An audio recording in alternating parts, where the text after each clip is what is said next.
News across America. New York Governor Andrew Cuomo is facing calls to resign after a second former aide accused him of sexual harassment. The woman claims the Democratic governor repeatedly asked her questions about her sex life while she worked for him last year. The governor said he never intended to offend anyone or cause any harm. CBS News national correspondent Jerrica Duncan has more. Charlotte Bennett laid out allegations of harassment against Governor Andrew Cuomo in the New York Times, events that she says took place over several months.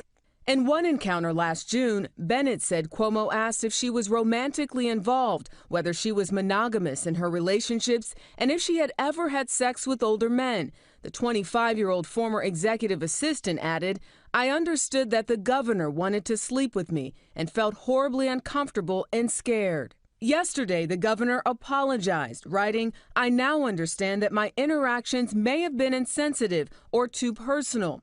Some of the things I have said have been misinterpreted as an unwanted flirtation.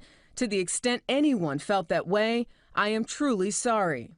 Alessandra Biaggi is chair of the state Senate's Ethics Committee and worked in the governor's office in 2017. He's actually saying that he meant for those words to be playful, and there is no realm of playful when a governor of a state asks a young staffer who is 25 years old if she has sex with older men or if she has sex outside of her relationship. That is not only inappropriate, it is abusive. The allegations have led to swift calls for an investigation from many prominent Democrats, including President Joe Biden.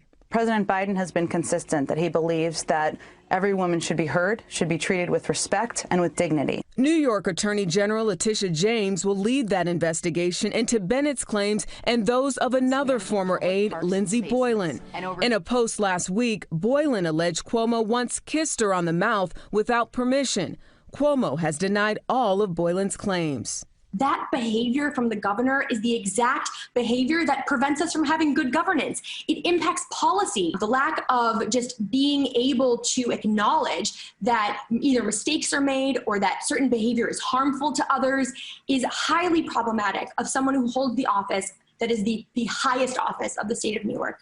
State Senator Biaggi says another big concern for her is that in the past, governors have had a lot of power when it comes to investigations within the state. But she says she's hopeful that the Attorney General's involvement in this case will lead to more transparency.